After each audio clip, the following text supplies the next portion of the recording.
नमस्कार मेरे प्यारे दोस्तों, मैं हूं लालता मिश्रा और आप सुन रहे हैं परमात्मा के गीत। इसमें आज मैं आप लोगों को पूर्णिमा व्रत की कथा सुनाने जा रहा हूं। मेरे प्यारे दोस्तों, सबसे पहली बार किसने बताया इस व्रत को, किसने किया इस व्रत को, क्यों किया गया, आज मैं इसकी कथा आपको सुनाने जा रहा हूं। आप लोग ध्यानपूर्वक सुनिए। मेरे प्यारे दोस्तों, ये द्वापर की बात है, जब यशोदा मैया ने भगवान श्री कृष्ण से ये पूछा था कि हे पुत्र, हमने सुना तुम परमात्मा के अवतार हो, तुम ही ईश्वर हो, तो कृपया करके हमें हमारे दुख का निवारण करिए। हमें एक कष्ट रहता है और हमें क्या, इस समस्त संसार की स्त्रियों को सबसे ज़्यादा इसी बात का दुख रहता है कि कहीं वो विधवा न हो जाएं। तो आप कोई ऐसा व्रत बताइए, कोई ऐसा उपाय बताइए जिससे ये दुख सदा सदा के लिए हम लोगों के पास से दूर भाग जाए, स्त्रियों के जीवन में कभी भी विधवा होने का दुख न हो और हमेशा वो सौभाग्यवान बनी रहें। ऐसा कोई कृपया करके उपाय बताइए। तब भगवान श्री कृष्ण ने अपनी माता को बताया कि माता, प्राचीन समय में एक कातिका नाम की नगरी थी। वहाँ के राजा उस समय चंद्रहास हुआ करते थे, बहुत ही धर्मात्मा राजा थे। तो उन्हीं के राज्य में एक धनेश नाम का ब्राह्मण रहता था। ब्राह्मण भी बहुत संपन्न था, बहुत धनवान था, शिक्षित भी था, बहुत ज्ञानवान था, लेकिन उसके यहाँ एक ही कमी थी, कोई पुत्र नहीं था, कोई संतान नहीं थी उसके यहाँ। इस बात से वो हमेशा दुखी रहता था और इसके कारण वो हमेशा बीमार रहता था।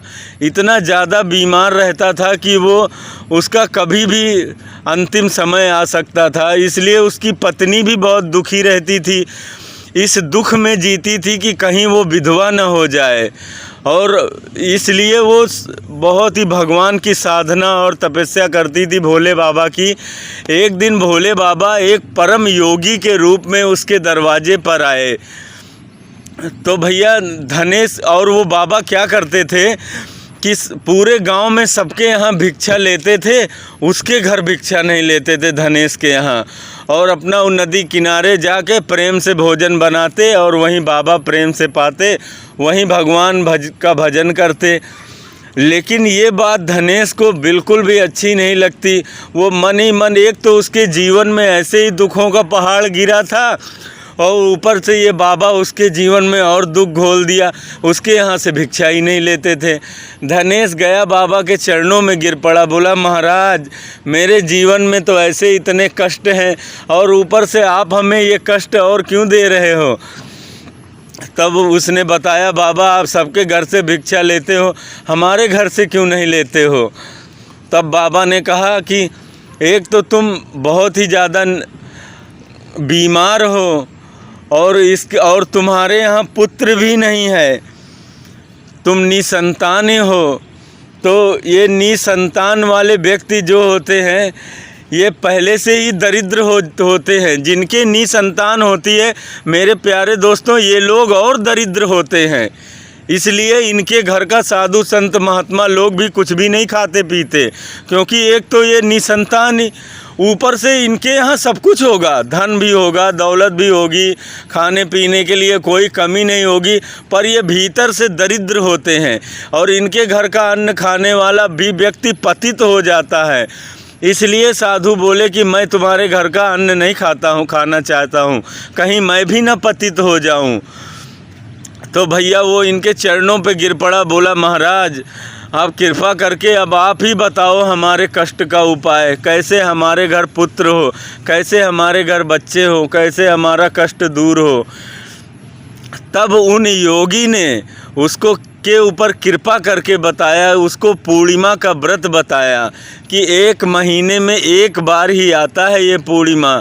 अगर इस दिन तुम 32 पूर्णिमासी पति पत्नी मिलके अगर इस चीज़ का पूर्णिमा व्रत कर लेते हो, तब निश्चित ही तुम्हारे घर में सभी प्रकार की खुशियां आ जाएंगी। एक तो इस स्त्री का विधवा होने का जो दुख है, जो भय है, जो कष्ट है, जो ये सोचती है कहीं विधवा न हो जाए, इस चीज़ से इसको मुक्ति मिल जाएगी। और दूसरा, तुम जो पुत्र वियोग में तड़प रहे हो, उस कष्ट से भी तुम्हें छुटकारा मिल जाएगा। तब भैया उस योगी ने खूब अच्छे से उस पूर्णिमा व्रत की विधि बताई कि किस प्रकार से जो चांद पूरा होता है आकाश में, उसी दिन पूर्णिमा मानी जाती है। और इसी दिन महागायत्री मैया का भी जन्म हुआ था। मेरे प्यारे दोस्तों, इस दिन इस पृथ्वी लोक की ऊर्जा सहज भाव से आकाश की तरफ बहती है। इस पूर्णिमा के दिन, इस दिन जो भी व्यक्ति व्रत रखता है, उसके जीवन के सभी कष्ट, सभी दुख, सभी भय अब अपने आप ही दूर हो जाते हैं। मेरे प्यारे दोस्तों, महाशक्ति का दिन माना जाता है ये पूर्णिमा। इस दिन अगर कोई योगी, कोई संत महात्मा, कोई भी साधक अगर साधना करता है, पूजा पाठ करता है, तो उसको बहुत ही ज़्यादा लाभ मिलता है इस दिन का। क्योंकि इस दिन ऊर्जा अपने आप ही सहज भाव से ऊपर की तरफ बहती है, जो गुरुत्वाकर्षण के नियम को ब्रेक करती है। इस दिन की ऊर्जा कि पूरा चांद होता है आकाश में, सभी देवी देवता स्वतंत्र होते हैं इस दिन। और इस दिन का बहुत ही ज़्यादा पुण्य लाभ मिलता है। अगर आप गंगा स्नान करके व्रत करें और दान करें, तो आप निश्चित ही परम सौभाग्य को प्राप्त होते हैं।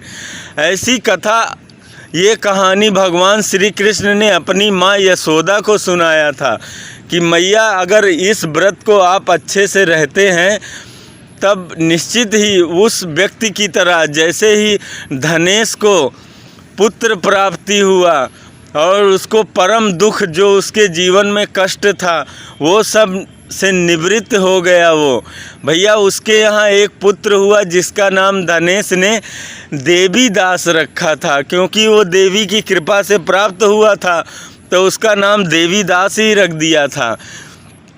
तो उस देवी दास की आयु बहुत कम थी। उस योगी ने बताया था इसकी आयु 16 वर्ष की होगी, लेकिन जब तुम पति पत्नी मिल के 32 पूर्णिमा का व्रत रखोगे, तभी इसकी आयु बढ़ जाएगी। तभी भैया जब वो कुछ थोड़ा बड़ा हुआ देवीदास, तो धनेश ने सोचा कि क्यों न इसकी विद्या के लिए, विद्या अध्ययन के लिए इसको काशी भेज दिया जाए। तो उन्होंने, उसके पिता ने सोचा अकेले जा नहीं सकता, इसकी आयु बहुत कम है, तो उसकी बहन के भाई को बुला लिया, यानी देवीदास के मामा को बुला लिया। अब वो अपने मामा के साथ उसको भेज दिया विद्या अध्ययन के लिए। कहाँ? काशी में। काशी गए वो देवीदास, और भैया कि उसको वहाँ कोई संकट, कोई मुसीबत आएगी तो उसका मामा उसकी देख रेख कर लेगा। तो ऐसे ही भाई उसके 16 साल बीत गए, उसकी विद्या पूरी हो गई, और जब वो उसकी आयु भी पूरी हो गई, अब इधर माता पिता बड़े ही प्रेम से पूर्णिमा का व्रत रखते थे।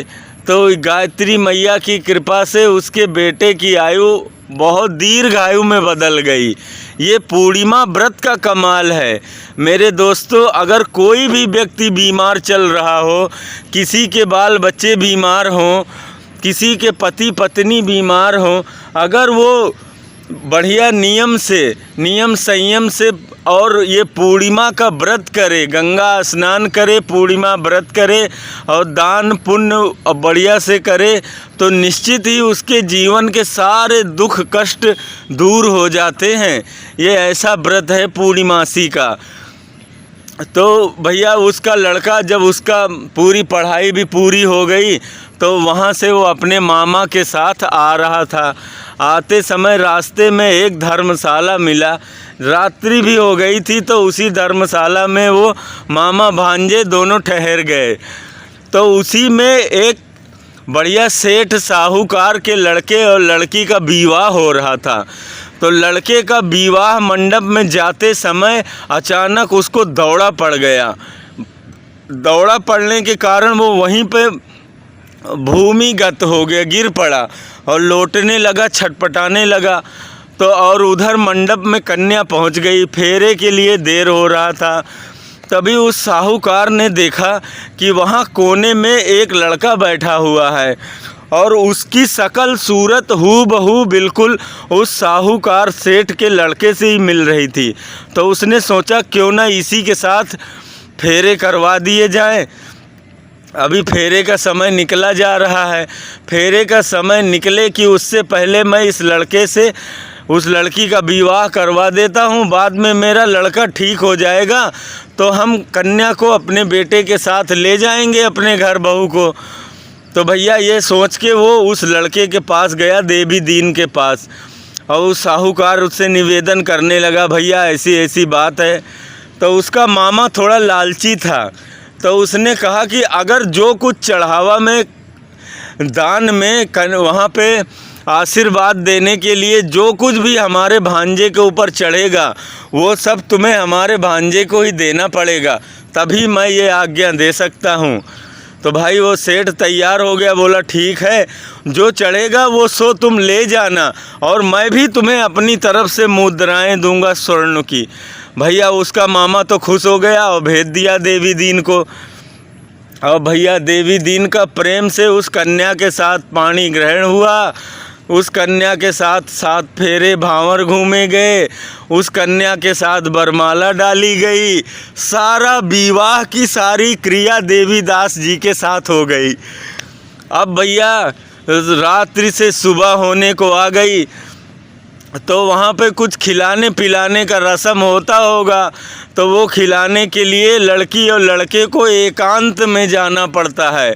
तो भाई एकांत पाके देवी दीन ने सारी कथा सुना दी कि देवी तुम्हारा विवाह तो दूसरे लड़के के साथ होगा, वो संपन्न हुआ है, ये तो हमको इसलिए बैठा दिया गया, उस लड़के को कोई बीमारी होने के कारण वो विवाह में नहीं आ सका, इसलिए उसकी जगह हमें बैठा दिया गया है।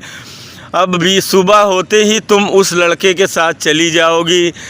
अब वो लड़की भैया रोने लगी ज़ोर ज़ोर से, बोली ऐसा नहीं हो सकता, मैं पतिव्रता स्त्री हूँ और मैं एक ही पति के साथ अपना पूरा जीवन बिताने का प्रण लिया है, अग्नि के साथ फेरे लिए हमने और हमने सभी देवी देवताओं को ब्राह्मणों को साक्षी मान के तुम्हारे साथ 7 फेरे लिए हैं।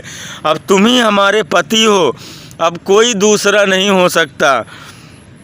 अब भैया वो बड़े धर्म संकट में पड़े, लेकिन उनके जो माता पिता ध्यानेश्वर और उनकी पत्नी रूपवती, जो दोनों बहुत ही प्रेम पूर्वक पूर्णमासी का व्रत कर रहे थे, उसी के प्रताप से ऐसा चमत्कार हुआ कि वो लड़की रोती हुई बाहर निकल के गई और उसने अपने पिता से सारी कथा कह सुनाई।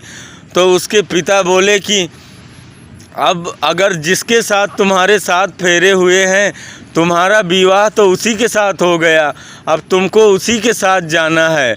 और उसके पिता ने भैया देवी दीन के साथ ही अपनी बेटी का कन्यादान कर दिया और उसी के साथ ही विदा कर दिया, देवी दीन के साथ ही। अब वो अपने मामा के साथ प्रेम पूर्वक चल दिए घर को।